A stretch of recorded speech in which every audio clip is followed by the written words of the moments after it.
I'm guessing you've clicked on this video because you want to rent a car in Japan, or you're planning to go to Japan and you want to drive. Hats off to you, it's no easy feat and I'm super excited for you.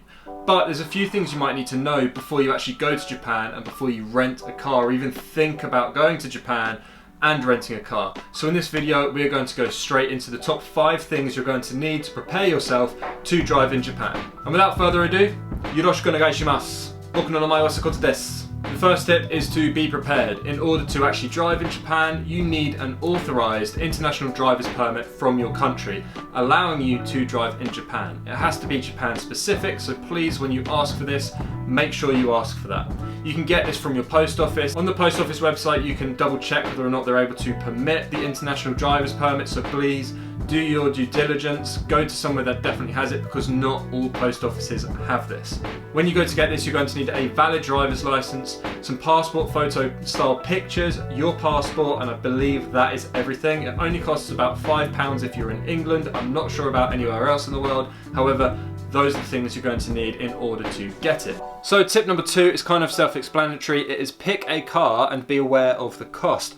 Now, depending on which car you choose or which company you go for, that is going to differ. However, the pros and cons to that is you get to select a very special car. I personally picked a GR86 and drove from Nagoya all the way to Mount Fuji and Hakone. Now that took about 4 hours to do so, and there are some implications with that which we will get into further on in the video. There are several different companies which you can pick and use in order to attain a car when you are in Japan. Luckily for me, I found one which you don't have to. I will link it down in the description below. I believe it's called Omoren. And there's quite a few places which you can pick and choose where you want to pick it up from. You can pick it up in Chiba, in Tokyo, you can go to Nagoya, you can go to Osaka, I believe. There's loads of different places that you can pick this up. I believe it cost me about £200 to rent the car for about 48 hours. I picked it up midday, I believe on Wednesday, and then dropped it off on a Friday. So that was 48 hours midday.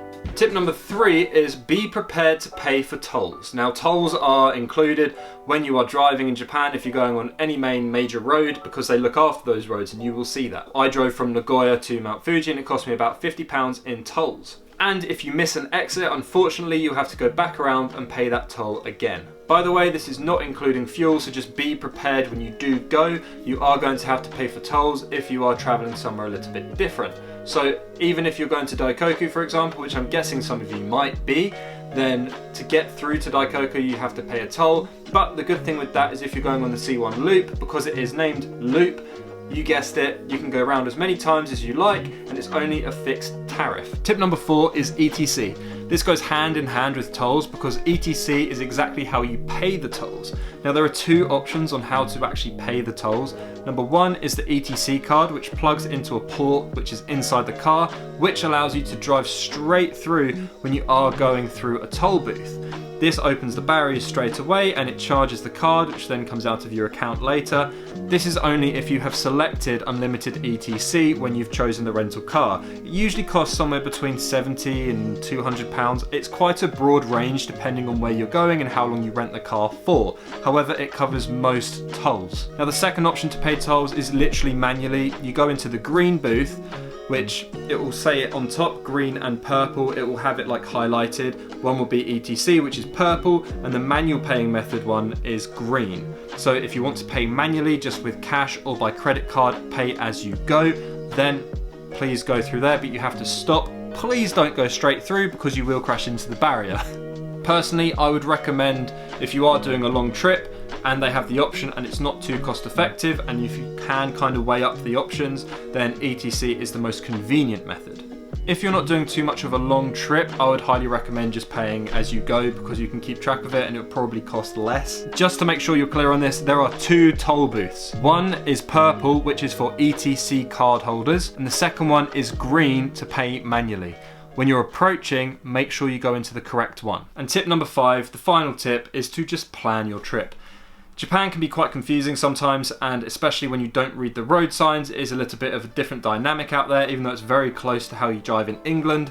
But one thing I would be very aware of is where I've chosen to pick the car up, because usually they're not actually that close to a station, so you have to try and find and navigate your way there, which is also okay, but just a fair word of warning, they sometimes are a little bit tricky to get to, especially if they are in somewhere like Chiba. You get off the train somewhere which you've spent about an hour and 20 minutes to get there, and then after that you have to navigate to a taxi to try and communicate with them that you want to go to this rental car place.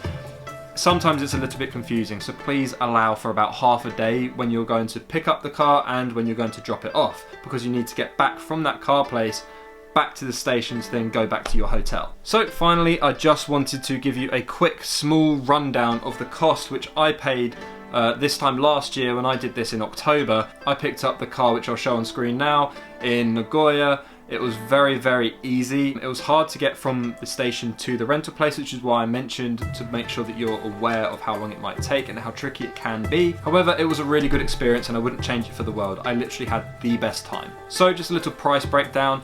For myself back then, and bear in mind currencies can change with inflation and everything, so it might be a little bit different of a price. However, for myself, just for the rental car, it cost about £201. I paid overall about £64, give or take, in tolls. That is considering that I drove a very long way. I drove from Nagoya to Mount Fuji to Hakone back to Nagoya, which is not exactly around the corner. And overall, fuel is actually quite cheap out there. It only cost me about £40 to £50 in fuel, which you have to give the rental car back with a full tank of fuel, generally. So just keep that in mind as well. All in, it cost me about £305 for essentially 48 hours, or kind of 3 days, if you will. So plan it accordingly. You will have the best time. The roads in Japan are absolutely phenomenal, and I highly recommend it. If you have made it this far in the video, thank you so much for watching. I hope this has been of some help to you guys, and if you stuck around this long, why not subscribe? I'd really appreciate it, and you can see all of my adventures, which you can see up in the corner somewhere, and I really hope that you enjoy them. If you want to see some more videos like this, then please let me know down in the comments what you're curious on, because I've travelled Japan 3 times now and I've actually lived there for about 4 months. If you have any questions or any video topics which you'd like me to go over, please leave them down in the comments. I'll be really interested to see what it is you have to say and what you want to know. So that's it from me. Peace out and stay lucky.